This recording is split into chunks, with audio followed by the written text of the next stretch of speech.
from Roy. Meaning under stir and strain method.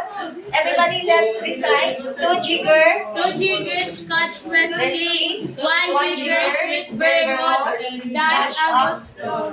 Okay, so first thing, stir and strain. So, hindi na lang doon ako. Atong kaon. Okay, ganda. Pwede nyo ikuan para ma... So, put ice first. Pamati daw ni kang mga di. Listen first. Uy, Sa usalaan, makuan. Ako laanay, please.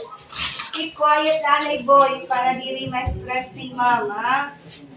So, 2 jiggers. actually, cocktails dapat, pero wala kita magputang ng alcoholic ha, para diri ka mo. 2 jigger. Jigger. Then, 1 jigger. Ganda tayo. Half lang, ma'am. Half? Half 1 jigger. Yes, this is half jigger. 1 jigger, ma'am.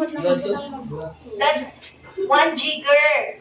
Sweet vermouth. So, dalawang ganito na lang. Kaya hapa natin na buta. Okay? So, 2 jigger yung isa. Ito, half. 1. So, since half ang nabutang natin, guys, sabi niyo half. But since that's 1, so, duha na lang ini. Okay? Then, hinagyan na po at pag-mix yung sugat. So, tangan nyo lang po, para may daka mo siyang 1 sheep.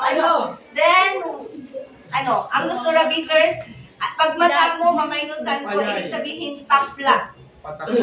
Patak. So, yun, patak lang. Okay? So, diri dapat damo. Then, Stain. stir na lang. Tapos stain. Then, put the cotton strainer, remove the ice, then, sorry.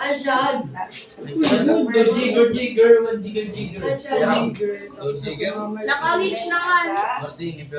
Picture na lang sa garnish, drop, Drop lang. Ang konti lang naman, no? As you can see, may dry vermouth, perfect Manhattan. Roy, tinanggal lang yung dry vermouth. So, puti ay lang difference niya. Okay? Sige. Half latas